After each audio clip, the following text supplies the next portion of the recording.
Pac-12 and USC always had a punch-up mentality, so to speak. When Larry Scott took over, he wanted to fight SC and couldn't hide his Southern Cal bias. So, do we have real evidence of Larry Scott having anything against SC? Well, I don't think there was like a personal animus. I think he was just an incompetent fool. That's the line on Larry Scott.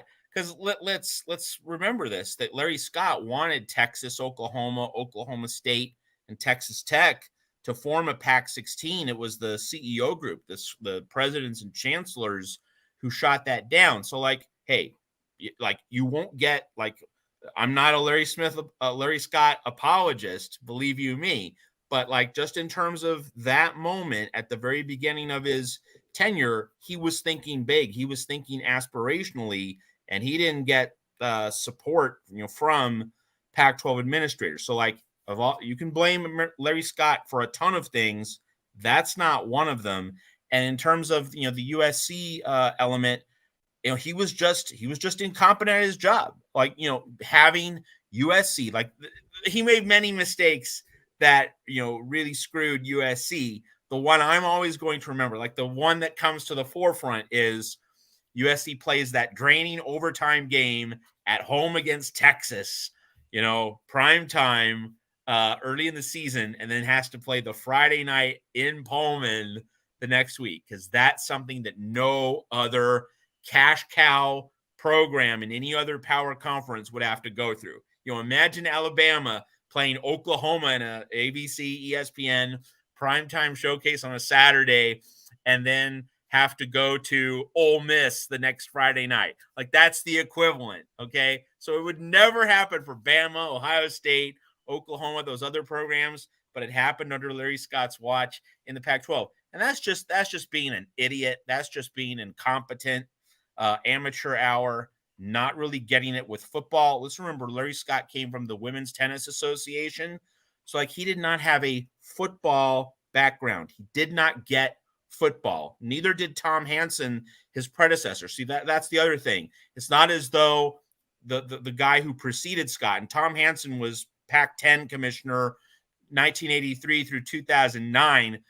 At the 2010 Rose Bowl, Oregon against Ohio State, Oregon fans booed Tom Hansen when he was honored before the game for a ceremony. So, like, it's not as though Scott's predecessor was meaningfully different in terms of understanding of football. Scott and Tom Hansen were both into the Olympic sports, and like those are the sports that did well as a result of Pac-12 network. Like recruiting for those sports and parents being able to watch their sons and daughters play in the Olympic sports, that all flourished and it was sustained. Those programs have been sustained as a result of Pac-12 network. But the whole point of a conference network has to be, are you growing your football product? Are you growing your football revenue? Are you growing your football visibility? That's what SEC Network has done for the SEC. That's what Big Ten Network has done for the Big Ten. It wasn't done that way with the Pac-12. So Larry Scott wasn't like, I'm trying to mess with USC. He was just an incompetent fool, and that's really the main thing. And again, Hansen's tenure started when? 83? Yes. Okay. So it was there for over a quarter of a century, and he was also into the Olympic sports. But let's remember that, for just a little bit of history with Tom Hansen, like Tom Hansen just stood by the side of the road while the Pac-12, or the Pac-10, I should say, kept getting shut out of various BCS conversations. You didn't have the BCS bowl games. Like let's remember 2004, Jeff Tedford and Cal get muscled out of the Rose Bowl because Mac Brown, put on that political offensive with Texas.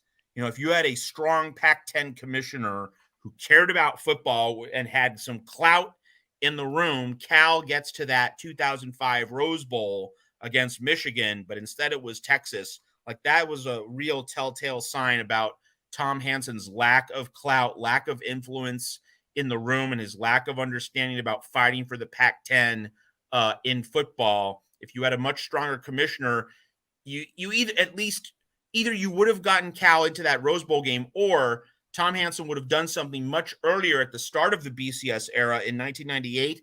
He, like a good Pac-10 commissioner in 1998, would have said, "Hey, let's add the extra BCS bowl game, the bowl game that did get added in 2006. That's when the BCS rotation went from a 4-game set to a 5-game set, with the addition of the standalone BCS national championship game.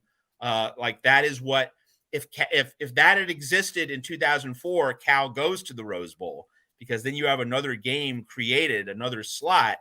Texas could have gotten to another BCS game. So Tom Hansen really did not understand football in much the same way that Larry Scott did not understand football. And that's a history lesson for people who don't remember what life was like before Larry Scott and before the Pac-10 became the Pac-12. And yet the Pac-12 and Pac-10 before that still thrived under Hansen in regards to a football product for the most part. Absolutely.